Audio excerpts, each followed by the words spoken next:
So ACHIA is the Alabama Child Health Improvement Alliance, and I'm wearing that hat today as the director of that organization. I am also a general pediatrician at Children's UAB, and I am also the network medical director for Alabama Care Plan. And today we're just going to be talking a little bit about why quality improvement has made such a big appearance in health care, and also talk about the role of learning collaboratives in QI, both at the national level and what other states have done, and what's happened here in Alabama and what might work for you and your RCOs. So essentially, what we've been doing in healthcare isn't working well enough. The U.S. is spending 2.5 times as much on healthcare as our peer nations, and yet, there we go, we have a higher mortality and inferior health. And the Institute of Medicine's Crossing the Quality Chasm found that a lot of those poor outcomes actually have to do with the way we have set up the healthcare system. So that's where QI has really started to take hold in healthcare. And if you haven't had a chance to see this short 10-minute video on YouTube, I recommend it. Dr. Mike Evans just pulls together what is QI in 10 minutes, and he does it really, really well.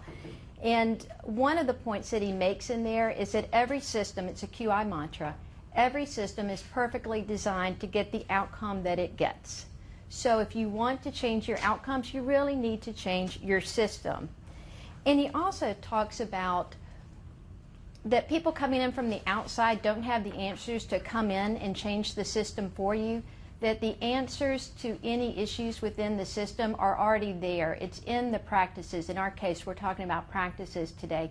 It is in the practices. They are the ones with the solutions. They are the innovators, and they just need a little support to make the outcomes better.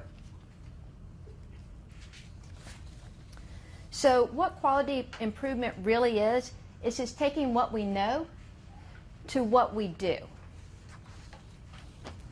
So nationwide, QI is actually still fairly new in healthcare, but nationwide in 2009, 18 states were granted Child Health Insurance Program Reauthorization Act, or CHIPRA, demonstration grants. And those grants are wrapping up now, and there's been a large evaluation that's been put out by the Agency for Healthcare Research and Quality. Many of evaluation highlights have been released, but I'm just going to be talking about 2 that they have released. Evaluation number 11 focused on the role of quality reports.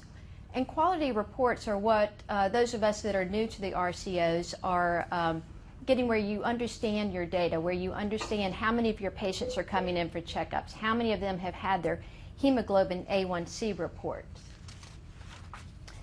And what they did nationwide is they pretty much relied exclusively on the CHIPRA Child Core Set. And these are just a few of the measures that are available in that core set. But those of you that, I'm not sure this is in the handout that was sent around, but what I'm looking at here is a listing of some of the Child Core Set measures. And they include a lot of the measures that are in Medicaid's QA committee measures, such as chlamydia screening in women. And what they found was that one of the key messages that came out of looking at the use of quality reports in these CHIPRA demonstration grants was that the practices found these reports very helpful to identify QI priorities, but they're less useful for guiding and assessing actual QI projects. And that practices needed technical assistance from the state to understand the quality reports and to develop QI efforts to improve the performance. So essentially, those data are so important, those reports are so important, but just handing them out to the practices isn't going to lead to change. So one of the other evaluation highlights that have come out of those CHIPRA demonstration grants is looking at how all of these 18 states used learning collaboratives to try to bring about that change. And before I get into the 5 key messages that came out of that evaluation, I just want to talk a little bit about what a collaborative looks like at a practice level for those of you that may not have been involved in one before. First of all, the topic has to be important. It has to be evidence informed. A practice is not going to engage in a quality improvement collaborative unless they feel like it's something important that they can make a difference on. Next, you have to have a measurable aim. So let's say, for example, you want to improve your vaccine rates. You can't just say, we want to improve our vaccine rates for our adolescents. That's not enough.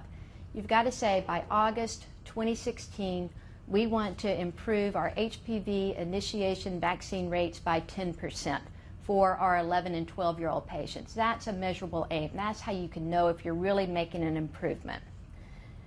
Next, the team, there has to be a team at the practice. Again, this can't be something that just comes down and is handed to the practice. It is the practice that is going to be making these changes. We can provide some guidance, but they know their culture. They know what's going to work for them. There has to be a physician leader. And then typically there is a practice manager and a nurse administrator, but different teams will come together, but there has to be a core team in the collaborative. And the timeframes can be anywhere from 6 months to 2 years. Depends on what kind of collaborative you're running. The collaboratives provide education both around the topic, the content that you're addressing, but also on quality improvement, because one of the big things on the collaboratives is we don't really believe in projects. It's not like you do this and you're done, but the ultimate goal is teaching people skills so that they can have continuous quality improvement and develop the skills within their practice to continuously improve long after this collaborative ends. And then next, and this is what makes a collaborative is working with your peers. Because what we have found is, as I was saying earlier, the practices are so innovative. And typically what we'll do is when you start looking at the data, you'll find that one practice is just phenomenal in one area. And when you go and you say, how did you make that happen? And it's the same patient population, but we're not getting anything like that in our clinic. How did you do that? And they'll start saying, well, we did this, and you kind of go, wow, yeah, I can't use that, but I can use this. It really is that peer-to-peer learning that increases the power of the learning collaboratives. And then, of course, it's those practice meetings, getting back to that team leader, but it's more than the core set. The most successful collaboratives, the entire practice, is putting in input and helping make the changes in the practice. So that's what a collaborative is at the practice level. Let me get back to that evaluation that I mentioned earlier. And the CHIPR demonstration grants, all 18 states that got that large award were involved in learning collaboratives. There were 137 primary care practices, and they all reported quantifiable improvements. And they had 5 key messages that came out of this evaluation. Number one is that all of those learning collaboratives used incentives. Interestingly, some of them provided stipends, including one collaborative that gave $18,000 for participation, and some of them gave $1,000. But more commonly would be providing things like continuing medical education, both for the physicians and the nurses that have to have that to continue their state licenses, or maintenance of certification, which many providers need in order to maintain their board certification. It's important for collaboratives to align with external reimbursement. So, for example, if you're doing a developmental screening collaborative, you want to be sure that the coding is being captured so that the providers can be paid for the screens they're doing. Or some providers in the asthma collaborative started doing spirometry, so you wanted to be sure that they were being paid adequately for that work they were doing. And then, of course, a big part of every collaborative is teaching the codes that need to be captured. Key message number 2 was it was important to keep the practices engaged, and the physicians liked learning that PowerPoint flipping, but not too much. They like to have a little interaction. That's the way most of us adult learners work. I already mentioned the importance of that peer networking. That's the true unique piece for collaboratives. And then tailoring the collaboratives to the practice's needs. And then something that was very important is in the entire design of the collaborative.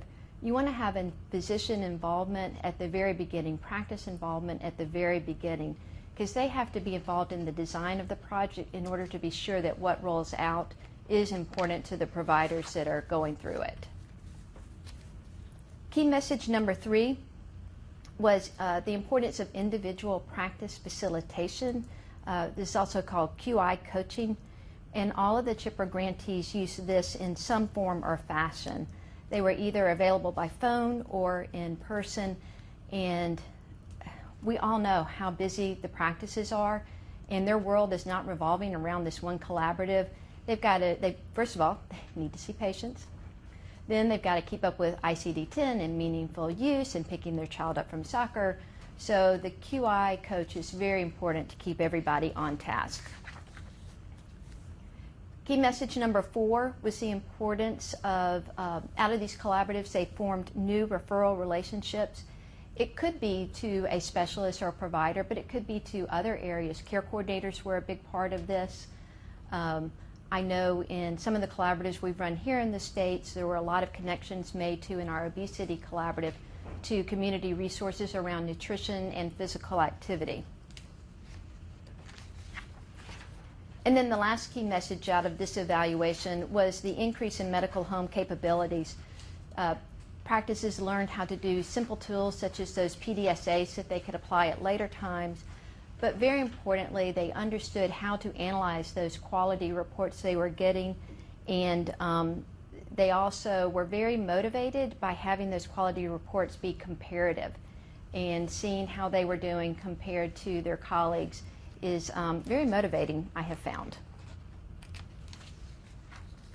And this was just one of the measures that they put in the evaluation to show that the outcomes were improved for the practices who had gone through collaboratives. This is looking at the states of Alaska, West Virginia, and Oregon, and there's a score of medical homeness, and these 3 states both improved when they worked in these collaboratives over the course of several years. So that's what's happening with collaboratives at the national level, and again, these are with the CHIPRA demonstration projects. So the patients that they were working with would be patients very similar to the patients that we're working with here in Alabama with Medicaid. So what is happening in Alabama at the with learning collaboratives? Well, unfortunately, we did not receive those CHIPRA demonstration grants, but we did benefit from them, because out of that, the National Improvement Partnership Network was formed back in 2009. And that's a national organization that has now grown to be the almost 24 states in green that you see here. The yellow states are states that are applying to become members of NIPN, and the red states are the states that are inactive. And the NIPN philosophy is that we can do a lot better to improve healthcare for children if we have a lot of collaboration. And so what they have done is they have taught the states how to pull together these big teams, determine areas that we're interested in, and try to move forward in targeted areas. So you can see that ACHIA has a number of collaborative partners. We officially formed in late 2013, early 2014, and our partners are the professional societies, hospitals, payers, family representatives, children's rehabilitation services, and all of these partners are very active in working with ACHIA and trying to determine how we can move forward.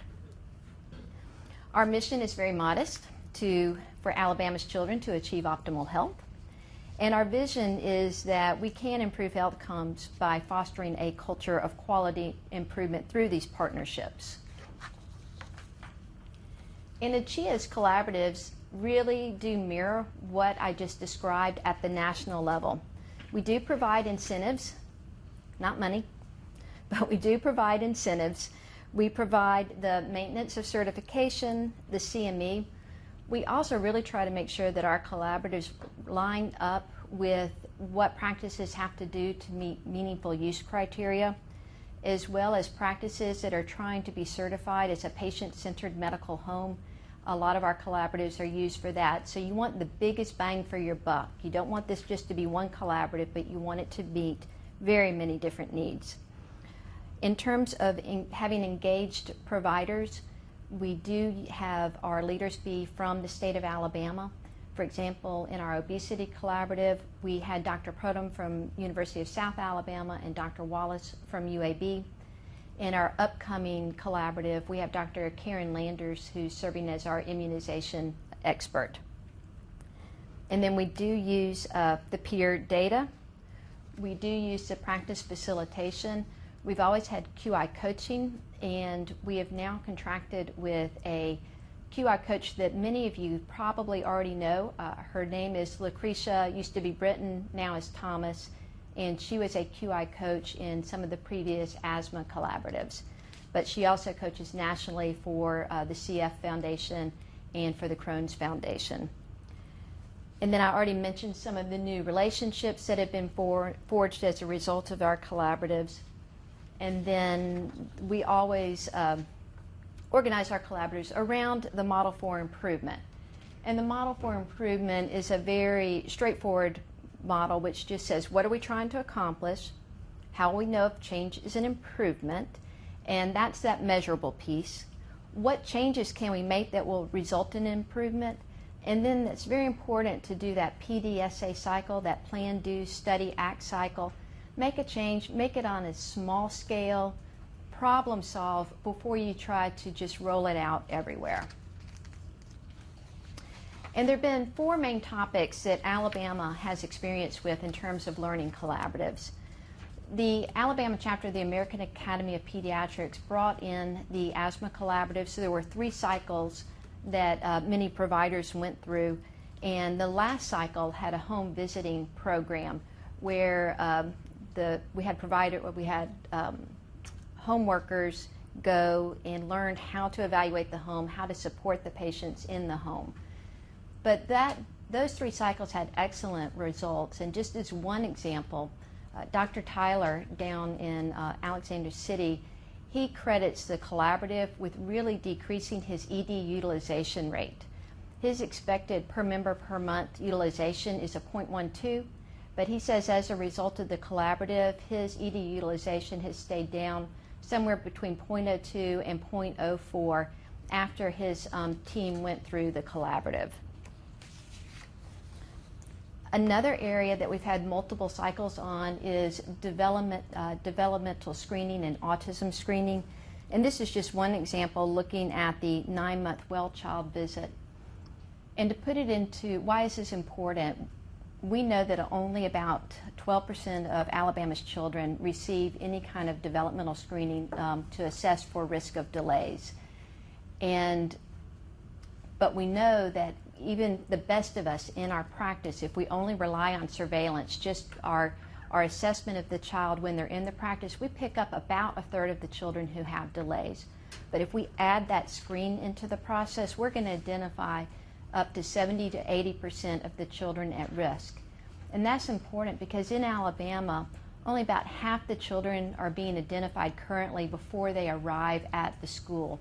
So getting up our screener use and identifying those children who are at risk when they're young and in those first 3 years of life, very important. So we've run multiple cycles, and you can see that typically the providers will start out using few or no screens, but in all the cycles we've run, the providers are up above 80% by the end of the collaborative. And then probably our most involved collaborative has been the obesity prevention and treatment. Here in Alabama, well, actually nationwide, obese preschoolers and children are 5 times as likely to be obese adults. And in Alabama, obesity has tripled in 30 years. We know that over 1/3 of Alabama's children that are in that teenage range are obese, and that 29% of our low-income preschoolers are obese. So what we did in our collaborative is we just stuck with the real basics. How do you get a blood pressure on kids? And how do you know it's accurate? That is very hard to do. Kids have to have different size blood pressures. Their feet have to be sitting on the ground. They can't be dangling off the edge of the exam table. You really have to problem solve. How are you going to make this happen in your clinic? And same with the height. The height measurement is equally challenging, trying to get the squirmy kids to be still. And then what do you do? So now you've got your accurate height, you've got your accurate weight, then you got to calculate a BMI. BMI, it's not like adults. Adults, you remember one number and you're set. You know where you're above it, you're below it. Kids, you have to then compute it onto either a piece of paper or a computer and figure out how does that BMI, what is the percentage? Is that child underweight, normal weight, overweight, or obese? So we help the practices figure out what is the best way to do it in their clinic. Is it plotted on a piece of paper? Is it use a smartphone? Can you fit something into your electronic record? And then blood pressure is the same way. My internist husband, there's just a big debate about what's hypertension. Is it this number or is it that number? And they're going back between two numbers. But this chart, this is just one page of 4 pages of the really easy to interpret chart of what means hypertension in a child. So the easy chart for children to figure out has 1,680 numbers on it. So how is a practice going to interpret whether or not a child has blood pressure? We help the practices walk through those steps. And then we went over the comorbidities of obesity. Once you've identified it, what do you do next? What's the lab test? What do you do once you get that lab test back? We talked about motivational interviewing, and we gave them all sorts of tools that they could use to learn how to do motivational interviewing. They got to practice, they got to role play, because we all know, you can't just tell somebody to change. That change has to come from within them. So how do you do that, and how do you do it quickly so that you can get on and see your next patient? And we have a lot of data that came out of this collaborative, but this is just one to show you the BMI classification. And again, remember, the practices that were signing up for this were already probably those highly motivated practices, and even they only started out with about 30% classification of that BMI. But very quickly we went up to close to 100% and sustained it, which means that this was a measure that I'm sure they continued long after the collaborative ended. And then the last topic area that we have worked on here at the practice level in Alabama is HPV vaccination. This is a collaborative that's being run by our partner, the Nippon partner, and 6 Alabama practices are participating in this because nationwide we know that 27,000 people are identified as having cancers that are largely preventable with the HPV vaccine, and yet we only have about 1/3 of our females completing the 3-dose series, and the numbers for males completing the series in Alabama are so low that we can't even really calculate them.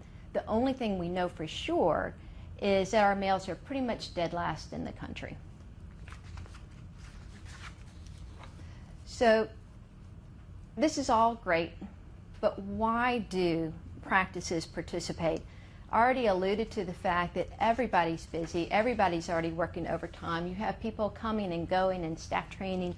How does this end up being something so important that you want to do?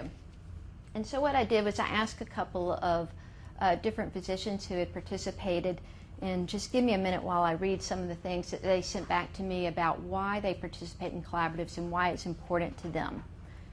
Dr. Michael Ramsey, who's down in Dothan, said, first, it's not having to invent the wheel on a project. And he goes on to say, while we may be interested in improving asthma care or obesity counseling, it is overwhelming to come up with a method ourselves, and having a standard set of tools available, the training on what to do, and the analysis of the data is invaluable. Moreover, he reports that being part of a larger collaborative improves buy-in from all of the providers. Knowing that the project comes from ACHIA or the AAP increases the likelihood that all the providers will participate. It helps to overcome some of the frustrations that come with the alterations in workflow. And also, the providers want to do well in comparison to other practices in the state, so they're more likely to continue through the timeline. Number 3, he said learning sessions have helped fine-tune our processes. The feedback from the learning sessions have helped us hear from other providers and their best practices. Not all of them are appropriate for our practice, but we've been able to glean the best of the best to make changes throughout. Also, the feedback we get during the program encourages the providers to stick with it till the end. And finally, he said, we have incorporated these changes into our permanent workflow. We use the processes implemented in the asthma and obesity projects to continue to monitor these conditions. I think they do their obesity measures on a weekly basis and their asthma measures on a monthly basis, which I think is the ultimate goal. By doing it for a year, it just becomes the norm, and it has continued on. And then another provider reported that the collaborative has been great for our clinic. It's brought our clinic together with investment from clerical staff, medical assistants, nursing staff, and providers, making the center of focus on the patient.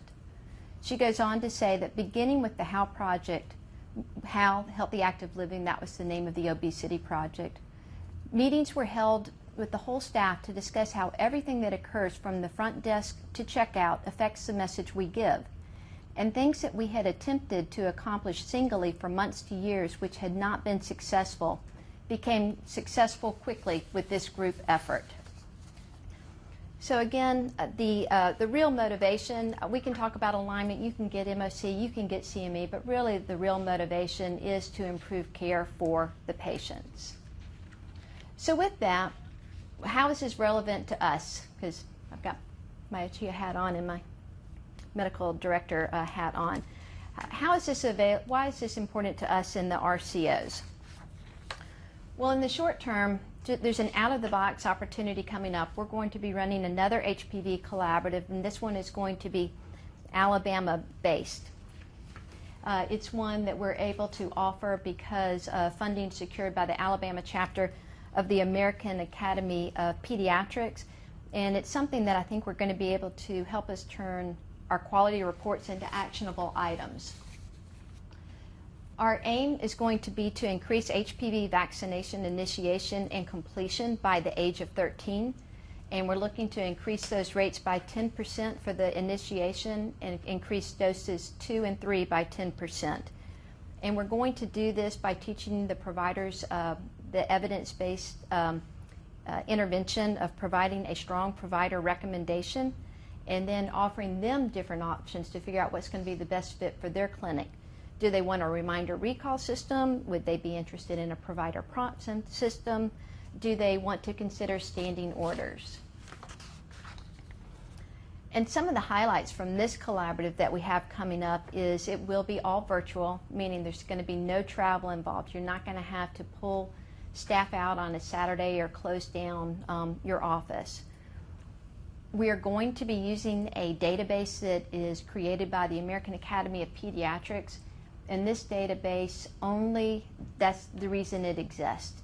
So it's got a lot of experience behind it on making it very easy to enter data. As soon as you enter your data, you can see your results. You don't have to wait for turnaround reports. It's going to be our shortest collaborative yet. It's going to be a 6-month collaborative, March through August. And it's also going to be a collaborative where you only have to abstract charts by practice rather than provider. And that number is going to be just 10 charts per practice, and there will be 3 months of data collection. Our faculty, I already mentioned Lucretia Thomas will be our QI coach. We have 2 physician champions in this collaborative. Dr. Wes Stubblefield will be the champion from the AAP, and Dr. Butts Wilkerson is going to be the champion from the Alabama Academy of Family Physicians. And I think I already mentioned Dr. Landers will be in this as well. And another highlight, I mean, this is just a chock-full collaborative right here. Another highlight is going to be our participation with the Alabama Department of Public Health. The Division of the Immunizations will be working so that we'll have their information from their registry on HPV vaccination. And the real beauty of this is long after the collaborative is over, there's going to be a fairly easy way that a practice can generate reports to be sure that those targets they hit at the end of the collaborative, they're continuing to sustain or improve long after the collaborative has ended.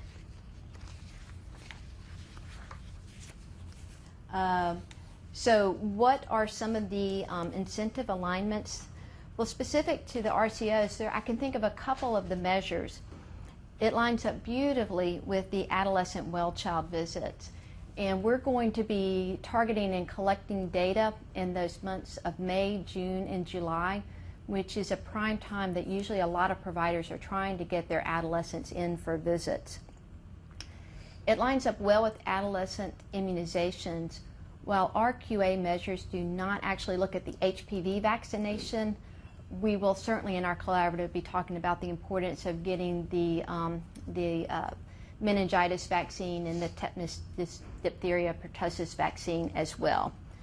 And then if you really want to look long term, this will help with the percentage of births weighing less than 2,500 grams.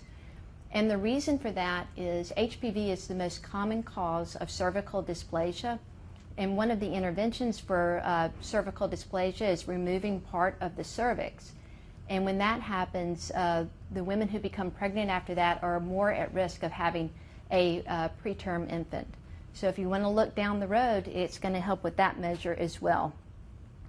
We will be providing maintenance of certification, and I already mentioned this aligns well with meaningful use, patient-centered medical home, but lastly, it's really cancer prevention. That's why you do this collaborative.